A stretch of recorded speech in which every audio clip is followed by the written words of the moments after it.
Legislativo, ejecutivo, judicial. ¿Y eso qué falta? El cuarto poder. Estamos en comunicación con Sandra Chaer. Ella es presidenta de la Asociación Civil Comunicación para la Igualdad y autora del informe que invita a mirar de cerca cómo se tejen los hilos del discurso de odio en la política actual de Argentina. El informe se titula Anatomía de la crueldad, desinformación de género, discursos de odio y violencia política en la era Milei. Hola Sandra, ¿cómo estás? Te saluda Mailén desde Eso que Falta.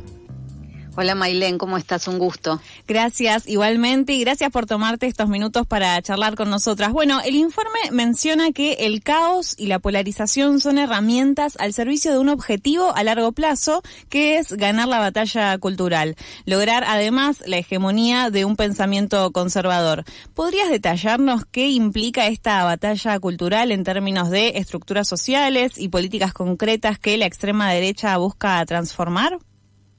Sí, te voy a ir concretamente a los casos que nosotras analizamos, sí, ¿no? Porque si tomás casos globales, seguramente los ejemplos serían otros. Por supuesto. Nosotras tomamos 4 episodios de este año, que suponíamos que por ser un año electoral probablemente habría más cantidad de ataques, que de verdad hay una continuidad de ataques ya previos incluso a que la Libertad Avanza asumiera en la presidencia del país. Tomamos el episodio de Davos, digamos a partir del discurso de Milei en el foro de Davos, un segundo episodio sobre periodismo a partir de la entrevista que da en Neura y que después se desata un ataque contra el periodismo que dura más o menos un mes y que le damos fin, porque hay una continuidad, ¿no? Nosotras ponemos un inicio y un fin, pero sí, todos estos temas están en la agenda política del gobierno constantemente. Entonces, las fechas que voy a dar son las que nosotras tomamos, digamos, porque como hay que referencia, hacer un inicio claro. Y corte, claro. Le damos fin cuando Milei presenta las primeras 3 denuncias por calumnias e injurias contra periodistas el 9 de mayo. Un tercer episodio que es el ataque específico a Julia Mengolini, que es posterior a eso, empieza en junio y le damos fin también un mes después cuando ella se presenta en la Cámara de Diputados y en la Facultad de Derecho, y un cuarto que es de tipo atemporal, que tiene que ver con natalidad, que es algo que Milei y sobre todo Milei retoma episódicamente, ¿no? Incluso sí, desde inicios de la gestión. Entonces, bueno, a través de estos 4 casos tratamos de ver cómo está operando de alguna manera el gobierno, con qué intención, que me parece que va un poco ahí tu pregunta. La idea de estos ataques, lo que nosotras vemos y también por la literatura leída de otros países, por lo que ya sabemos una década después, digamos, de cómo operan en general las extremas derechas, tiene que ver con generar violencia, desinformación, caos, polarización en torno a estos temas, para de alguna manera transformar la percepción que la gente tiene de esos temas. Sí. Si nos acordamos, cuando previo a en el año 2023, en momentos electorales, fue muy atacado el Ministerio de las Mujeres, Género y Diversidad.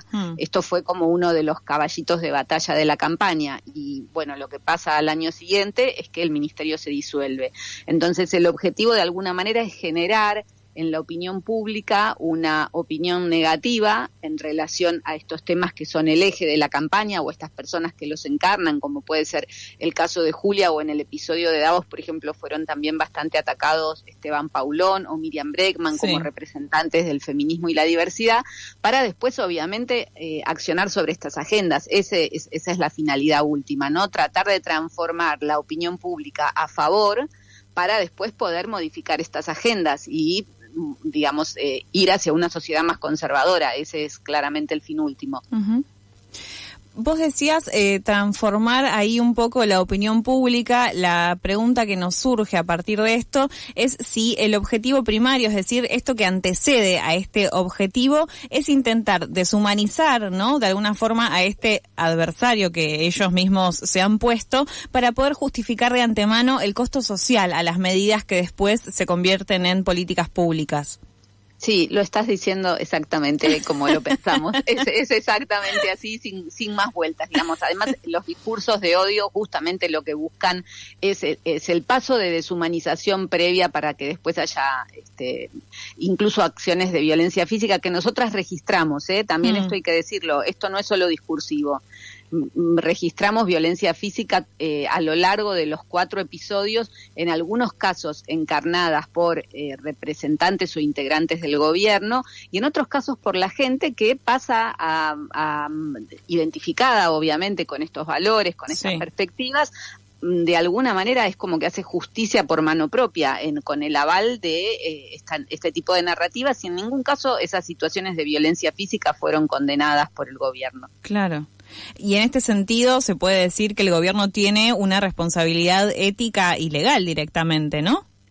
Sí, además ahí hay algo interesante porque que se ve sobre todo muy bien en el episodio de periodismo, pero lo podés ver en todos, que es que tanto Milei como otros representantes del gobierno dicen que la palabra presidencial es igual a la de cualquier ciudadana o ciudadano, con lo cual están debatiendo en igualdad de condiciones y entonces no tendría una mayor injerencia en el debate público esta voz. Bueno, esto es contrario a lo que dice toda la jurisprudencia interamericana. Que lo que te plantea justamente es que una mucho mayor responsabilidad en el debate público de quienes son funcionarios y mucho más si sos presidente. Claro, y que esto además está puesto, ¿no? Sí, en debate con el tema del caso Libra, ¿no? Y que esto sigue además en la justicia, es decir, que ahí hay que ver si los jueces y juezas que tomen este caso se hacen de esta normativa internacional que mencionabas. Sí, totalmente. Además porque está el antecedente de Ian Moche que fue negativo, ¿no? Pero claro. Sí, totalmente. Esto es lo que está en discusión. Decíamos, o te preguntábamos qué responsabilidad tiene el Estado, ¿no?, al promover tácticas de crueldad y avalar la violencia política en lo que ustedes definen como tácticas de shock. ¿Nos puedes primero ejemplificar qué son estas tácticas? Sí, de verdad, tácticas hay muchas planteadas en el informe, digamos, como... Nada, te puedo, si querés, hacer como una enumeración que vos la debes tener también ahí, si querés profundizamos en alguna. Hay respuestas muy simples a problemas complejos, hay una asociación de los adversarios con enfermedades, que un poco esto lo planteaste vos cuando hablaste de deshumanización, hay una animalización permanente, los mandriles, pero además hay burro, eunuco, ¿no? Como, bueno, eunuco no es un animal, pero burro sí, todo el tiempo una animalización del opositor. Estrategias muy efectistas, ¿no? O sea, como las estrategias de rage bait o de clickbait, o sea, decir en algún discurso o en alguna entrevista algo que tanto Milei o quien esté dando esa entrevista, porque encontramos casos de funcionarios también, saben que eso va a ser después titular en los medios de comunicación al día siguiente. Y entonces se dice con ese objetivo y nadie chequea mucho después la información para ver si lo que se dijo es cierto o no. Lo que importa es que es una información que genera mucha ira, mucha indignación y entonces va a dar vueltas por todos lados. Y en relación al shock que vos me preguntabas, y la movilización que los unimos tiene que ver con que en general cuando el ataque empieza, en la mayoría de los casos que nosotras analizamos es Milei el que lo inicia, pero detrás de Milei aparecen una enorme cantidad de tuiteros y tuiteras, algunas son cuentas anónimas, otras son cuentas de funcionarias y funcionarios, aparecen medios de comunicación que de alguna manera cercanos al gobierno que acompañan estas narrativas, entonces es muy, a eso nos referimos con shock, es muy potente en el inicio sobre todo y en el transcurso del ataque, toda la cantidad de narrativas violentas, desinformantes, etcétera, que todos los integrantes del ecosistema de alguna manera ponen en juego. Entonces esto también deja un poco a la opinión pública como atontada, que es en general lo que se viene detectando en otros lados, ¿no? Esta generación de caos y de polarización. Claro, y esto también se ve en otros lugares de Latinoamérica y en Estados Unidos, ¿no? Y ahí vinculando, ¿no?, con la narrativa antifeminista y el ataque al wokismo que sostienen fuertemente en todos los discursos tanto Donald Trump como Javier Milei.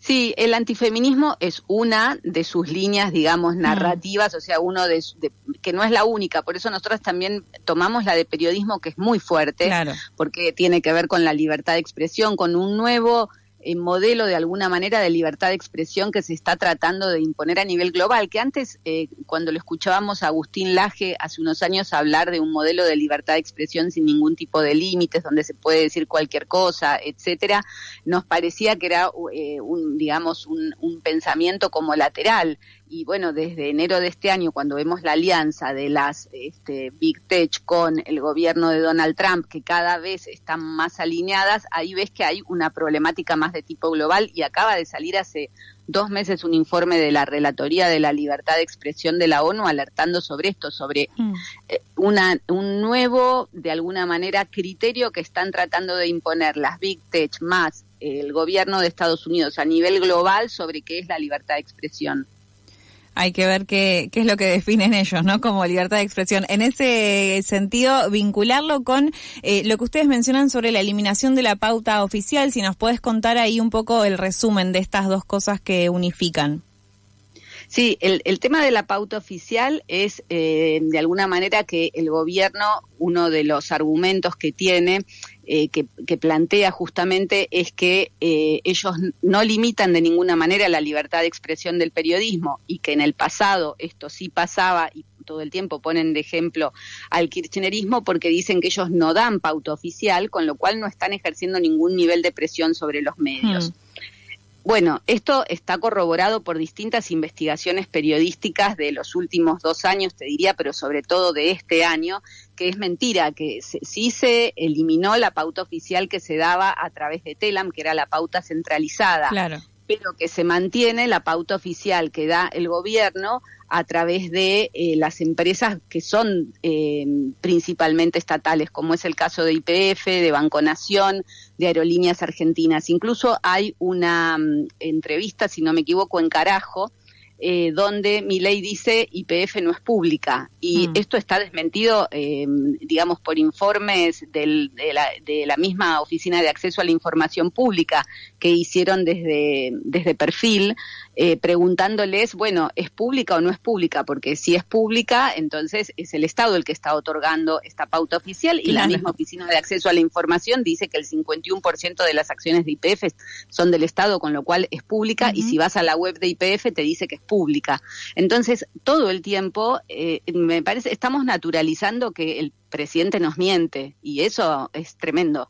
O sea, el presidente miente todo el tiempo, y digamos, en general, como además no da entrevistas a periodistas que no son afines, nadie le repregunta por esto ni lo deja en evidencia, pero hay mentiras constantemente. La de la pauta oficial es una de ellas. Claro. Además, perdón, porque hago una última aclaración, como ya en el marco del derecho a la información, la pauta oficial es legítima, es una herramienta que tienen los estados que justamente garantiza el derecho a la información de la ciudadanía. Claro. O sea que aún si, digamos, es totalmente legítimo que el Estado otorgue pauta oficial. Lo que no está bien es que sea opaca, como en este caso, porque no se sabe esas empresas vinculadas al Estado a qué periodistas o medios de comunicación le están dando pauta oficial, pero la pauta es una herramienta pública que lo que correspondería es que esto fue siempre el reclamo sobre todo de los medios más chicos, ¿no? El pedido de que la pauta, el reparto de la pauta sea más ecuánime, que no esté solamente concentrada en los grandes medios de comunicación, que esto es digamos, un reclamo histórico.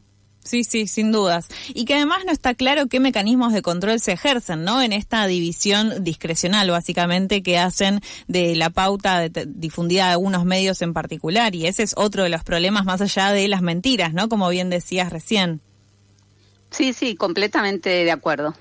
Otra cosa que queríamos preguntarte, Sandra, es que la investigación aborda la narrativa de culpar a la ley de interrupción voluntaria del embarazo, o la ley de aborto, como es más conocida tal vez popularmente, por la baja de las tasas de natalidad. ¿Cómo se utiliza esta narrativa simplista para impulsar el modelo sexista de familia, y qué contrapunto ofrecen desde el informe sobre la complejidad real del descenso de la natalidad global? Sí, es efectivamente así. El gobierno, de alguna manera, nosotras identificamos 2 narrativas en relación con el tema de natalidad. Por un lado, el modelo de familia tradicional, con la mujer a cargo de las tareas reproductivas. Eso, si querés, sobre todo estuvo expresado en Carajo, por lo menos de los relevamientos que nosotras hicimos. No es tanto una narrativa que haya estado en boca del presidente. El presidente sí ataca al feminismo porque dice se pasaron varios cuerpos cuando atacan las dos vidas, pero no necesariamente propone un modelo de familia tradicional. Sin embargo, cuando vas a programas de carajo, esto aparece en varios de los programas, en varios y varias de las y los panelistas. Y lo que sí, digamos, ahí sí toma Milei la otra narrativa, que es la de decir, bueno, la solución a las bajas tasas de natalidad globales, que es un problema que se viene detectando hace décadas en todo el mundo, no es un problema solamente de Argentina, claro. Es,